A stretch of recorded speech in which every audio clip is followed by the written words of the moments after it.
programa Reticências de hoje recebe Antônio José Lira, tido por muitos como das personalidades mais polêmicas de Teresina, toca nos assuntos mais que incomodam as pessoas, mas fazem com que elas reflitam. Antônio José Lira, um prazer recebê-lo hoje aqui no Portal Estado. Prazer é nosso.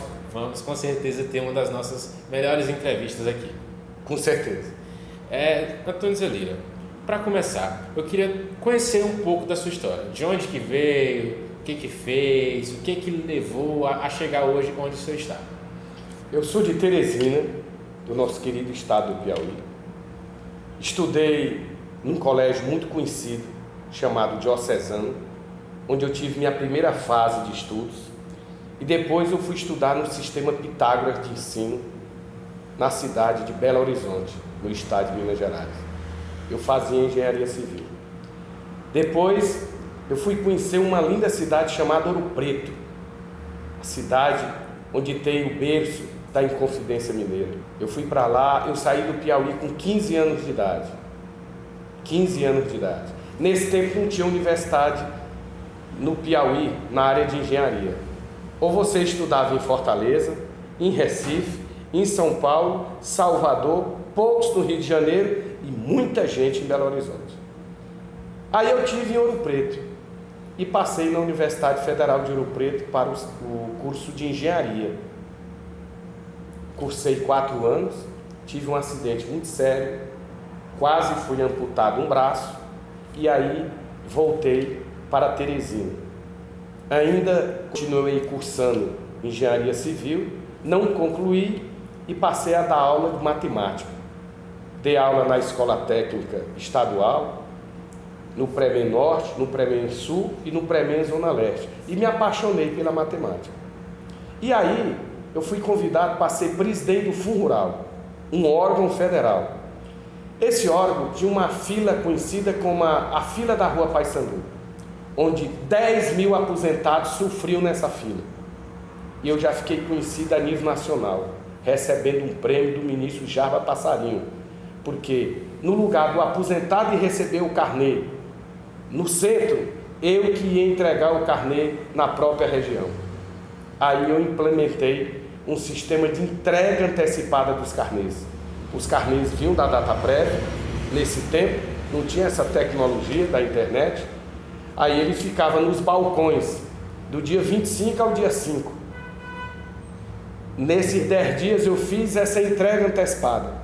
No lugar do aposentado receber da nossa mão o primeiro carnê no dia 5, quando chegava do dia 25 ao dia 5, eu ia nas próprias localidades e do 10 mil carnês eu já tinha entregue 9.500. Foi um sucesso. Depois eu tive um desafio. Eu tinha que ser vereador em Teresina, porque aquilo estava dentro de mim. E aí onde marca a minha história. Eu fui candidato uma vez, perdi. A segunda, perdi. A terceira, perdi. A quarta, perdi. A quinta, eu ganhei na última urna. Sempre tendo 2 mil votos. Porque eu não concordava com a compra de votos. Eu acredito e defendo que o voto é a sua manifestação pessoal e democrática. E aí eu fui eleito. Você acredita, desculpa, me interessou isso, você acredita que ainda hoje existe essa prática em Teresina? Compra de votos? Sim. O TRE sabe, a Polícia Federal sabe, a Justiça Eleitoral sabe, o Ministério Público Eleitoral sabe ou faz de conta que não sabe. Porque se todo mundo enxerga e ninguém toma providência, é porque vê e não toma uma providência. Porque saber, sabe. Basta você olhar o seguinte: você, alguns eleitos, sem você ver, que nunca deram um prego numa barra de sabão, nunca ocuparam um cargo público, nunca prestaram serviço, e quando abre por a mão de alguém, padrinho de alguém, apadrinhado por alguém, essa pessoa tem 5, 6 mil votos. Então, mágica não existe. Por bem, aí eu fui eleito vereador em Teresina e tive que fazer um mandato diferente. Como era esse mandato diferente? Eu não era oposição. Porque a oposição, às vezes, você pensa, é ser do contra, é ser contra a cidade, é ser contra o prefeito. Mas também eu não era subserviente para ser de uma chamada base do prefeito. Como até hoje tem um desgaste de ser subserviente. Você não tem que ter situação por ser da base, você tem que ser da base defendendo um projeto, não concordando o que o prefeito quer. Eu moro numa região que eu passei 40 anos, o povo sonhando com asfalto. Taboca do pau ferrado. Em um ano estava feito. Pergunto, por que os outros não fizeram? Uma região das 7 ladeiras, 40 anos sem fazer. Um ano estava feito. Uma região chamada Pau de Cinza, 40 anos o povo sonhando. Um ano estava feito. O próprio prefeito Firmino Filho já era prefeito 3 vezes. Por que não fez antes? Porque ninguém cobrou. Será que ele não fez porque não queria? Não. Ele não fez porque não cobraram tanto como Antônio José Lira. Nós temos a política como missão. Eu não estou na política por dinheiro. Eu não estou na política para me servir. Eu estou na política para servir a sociedade. E é muito fácil a população notar. Basta ver como você entrou num desafio e como você saiu de mãos limpas, de maneira honesta e não concordando com o que é o errado. Esse é um discurso que muitos políticos adotam hoje. Como que você acha da população diferenciar quem realmente está falando a verdade de quem está simplesmente seguindo mais um discurso que parece palpável para a população? Ver o seu passado, ver por onde andou. Eu sou professor de matemática. Como é que a população escolhe um representante? É como se fosse uma prova de múltipla escolha. Então, eu tenho certeza que se você for fazer uma prova, eu vou tirar logo os que têm a vida maculada pela corrupção. Eu sou aproveitado para a próxima etapa. Tem apoio de poder econômico, eu sou aproveitado para a próxima etapa. E na hora que tiver o funil dos melhores, o Antônio José Lira vai estar lá. Então eu considero um período, num processo eleitoral, uma prova de múltipla escolha, que você vai excluir quem teve um passado que foi lameado. E nesse passado, o meu passado é correto. O senhor colocou seu nome como pré-candidato a senador. O senhor vem de uma eleição não vitoriosa para vereador e agora entra num projeto, no mínimo, ousado. O porquê dessa decisão? Bom, primeiro, eu sempre digo, e essa pergunta toda vez me pergunta: como é que você ganhou? Quer ganhar para senador, se perdeu para vereador? Bom, eu não perdi para vereador. Quem perdeu foi a cidade. Porque minha voz falta. Por que você quer ser candidato a senador? Porque o Senado é uma forma que eu sinto o voto mais livre. O voto vai ser disputado de uma maneira em que a população enxerga de uma maneira mais fácil, de uma maneira mais tranquila, para ela não ser agredida pelo poder econômico. Principalmente num período desse de 2018, em que o eleitor, por informação da própria Justiça Eleitoral que dará, vai ter direito a 2 votos. Isso aí ainda vai ser divulgado. Então ele vai estar mais livre. E por que o Senado? Porque vai ser a forma de você ir para os debates, discutir o estado do Piauí, discutir as propostas para o estado. Nós vamos ter candidaturas que nós vamos ver que pode até ter um apelo popular, que até decide se vai ser candidato a um cargo ou outro. Tem uns que nem tomaram decisão ainda, mas talvez esteja demorando porque está precisando ser bancado. Aí se escancha num grande poder econômico do estado. Esse mandato vai ser desse pré-candidato ou vai ser do maior grupo econômico do estado do Piauí? Nós precisamos ter pré-candidaturas, Vitor, que venham do povo, que o povo entenda que ele é o protagonista do processo. Esse processo eleitoral de 2018, ele vai ser diferente. E quem vai ser o grande parceiro? As redes sociais. Antigamente, tu falava da BR-135, ninguém sabia no sul do estado. Essa é a 4ª entrevista. Eu recebo comunicação de fartura do Piauí, de Gil Bués, de Bom Jesus, de Uruçuí. Será que eu receberia se não tivesse as redes sociais? Então, esse processo tem também uma justificativa porque eu quero pré-candidatura ao Senado. Momento nacional. O povo não aguenta mais essa esculhambação que está aí. Ou o povo se conscientiza que ele é o protagonista desse processo, ou a esculhambação vai aumentar. Tem gente que chega assim: tu é candidato, pré-candidato a senador, tu ficou doido? Tu é louco? Eu digo, você pode encontrar defeitos e virtudes no Antônio Zé Lira, mas você não vai encontrar, por exemplo, ele é ladrão. Você nunca vai ouvir. Eu posso ser louco, como alguns dizem, pelo meu estado, pelas coisas corretas, por tentar fazer o melhor de mim. Eu já disse e repito, eu tenho uma política como missão. Agora eu acredito no que é possível, porque o impossível está no coração dos fracos. Eu vou lhe dar um exemplo que eu dei no ato da minha filiação. Imagine uma pessoa franzina, magrinha, pobre, como se diz no popular, no meio do Promorá, naquela região do quilômetro 7.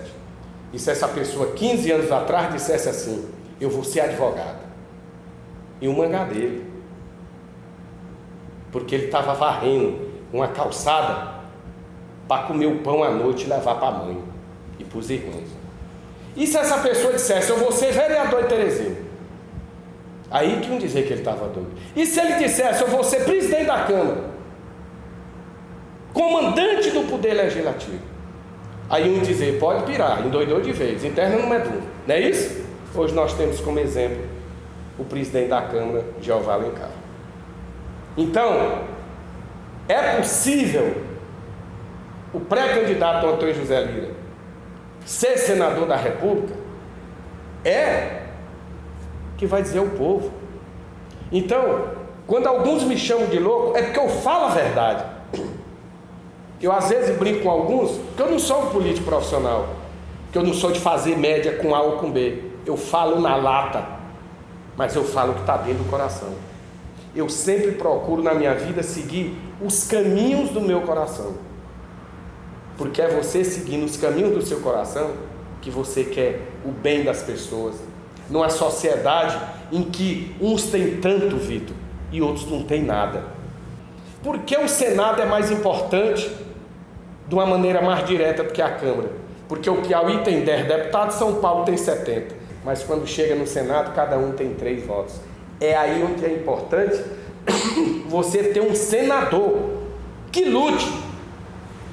Vitor, se Deus e o povo do meu estado der a oportunidade para o Antônio José Lira, hoje pré-candidato ao Senado, vir ser senador pelo Piauí, eu em um mês sou conhecido a nível nacional. Um mês eu vou sacudir aquela TV Senado, eu vou dizer que o Piauí existe. E você tocou num assunto agora há pouco que me interessou também. Você acha que hoje, você falou que nunca foi subserviente ao prefeito Firmino Filho. Nunca. Você acha que hoje a base do prefeito Firmino Filho na Câmara Municipal de Teresina é subserviente? Como você vê esse trabalho, essa relação entre o poder executivo municipal e sua base dentro do legislativo? Eu acho que o prefeito Firmino Filho, com todo o respeito que eu tenho a ele já deu sua contribuição. E eu dou até um exemplo.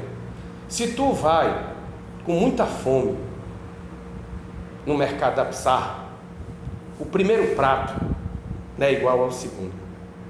O primeiro tu vai com mais ânsia, com mais vontade. O segundo tu já está de bucho cheio. Isso é igual à vontade, o tesão de um processo, de um procedimento.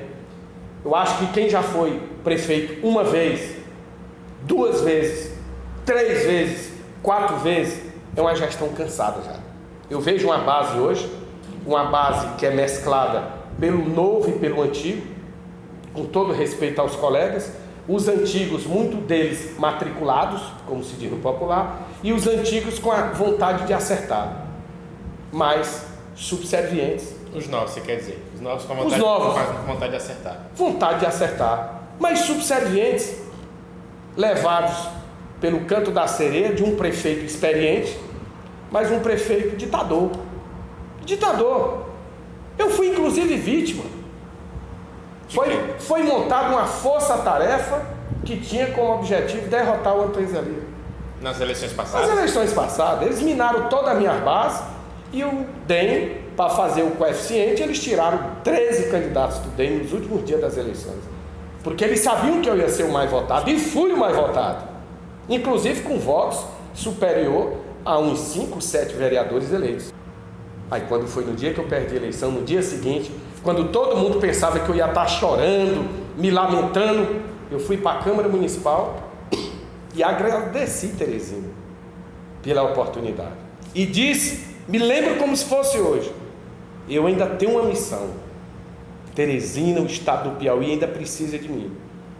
Foi desde o dia 3 que eu perdi a eleição, eu nunca deixei de trabalhar. Fui para um canal de rádio, FM Clube, lá faço um programa de prestação de serviço, que hoje sou um vereador sem remuneração, sou um vereador voluntário, com calçamentos, com asfalto, cobrando as unidades básicas de saúde, cobrando as UPAs que estão paradas, como a do satélite, e cobrando o prefeito Firmino Filho.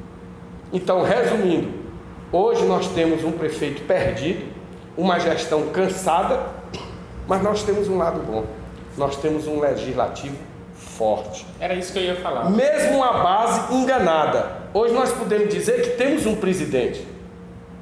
Eu queria, antes eu interromper, porque essa era a outra pergunta que eu ia fazer. O senhor falou da base, mas eu queria que o senhor comentasse o legislativo como um todo. O senhor acredita que tem tido uma evolução ou não? Está estagnado? Como que está o legislativo municipal? Eu acho que esse legislativo, ele teve duas grandes mudanças. Que veio, primeiro, com um presidente de pulso, um presidente austero, um presidente livre, que é o Jeová Alencar. E outro, vereadores novos, que tiveram mudanças importantes, como por exemplo, as emendas parlamentares. As emendas parlamentares, elas eram impositivas do tempo que eu era vereador, mas elas não eram amarradas. Hoje, eles votaram, sabe o quê? Que a emenda que é destinada no ano tem que ser empenhada no mesmo ano. Isso faz com que seja o empenho, garantia de execução. E não como o prefeito faz aí. Os vereadores colocam emendas e ele faz para o vereador que fica puxando o saco dele. Então, hoje eu vejo uma mesclagem entre um legislativo forte e uma base, chamada base do prefeito, que alguns ficam caindo no canto da sereia, mas estão acordando. A tendência do legislativo atual de Teresina é cada dia ficar mais forte. Então, galera, agora vamos sair um pouco da política. A gente já falou muito de política. No começo eu fiz uma pergunta sobre você, sobre quem é o Antônio Zé Lira. Eu quero saber hoje o Antônio Zé Lira como cidadão, como teresinense, é uma pessoa realizada? Se sim ou se não, por quê? Olha, eu tenho 57 anos. Se você perguntasse para mim, Antônio Zé Lira, se você morresse hoje, eu era um homem realizado. Mas se você dissesse, você pode morrer hoje? Eu digo, posso não. Por quê? Porque eu tenho um filho de 5 anos. 5 aninhos, papitinho. Porque eu casei já coroa. Eu casei com 50 anos. Eu era namorador, mas eu tinha uma certeza que quando eu casasse, eu ia me dedicar à família. Eu brinco às vezes com os colegas, eu digo, eu não traio minha mulher. O colega meu quiser ser sem vergonha, eu posso até tomar uma com ele. Mas na hora que for para esculhambação, eu não traio minha mulher. Tem uns que nem acreditam, mas está dentro de mim. Eu sempre fui determinado, obstinado em minhas ações. Agora, sou um homem realizado. Realizado profissionalmente. Eu às vezes brinco. O cara diz, tu não se formou? Tu fez qual curso? Eu digo, eu fiz engenharia civil, matemática, turismo, direito e jornalismo. Não formei nenhum, exerço os 5. E de uma maneira competente, modesta parte. Eu acho que eu aprendi o essencial e o estágio foi a prática. Agora, sou realizado? Sou. Então, Antônio José Lira, queria lhe agradecer. Uma ótima conversa. Eu que agradeço. Foi um prazer. Desculpe estar um pouco doente. Estou muito gripado. A sinusite me pegou aqui tudo. Mas, acima de tudo, foi uma ótima conversa, uma ótima entrevista. Agradeço muito você ter disponibilizado seu tempo para estar aqui com a gente hoje. Eu que agradeço. Então é isso. Encerrando mais um programa Reticências. A gente se encontra no próximo domingo com mais uma entrevista. Acesse o Portal Estado e conecte-se ao melhor conteúdo.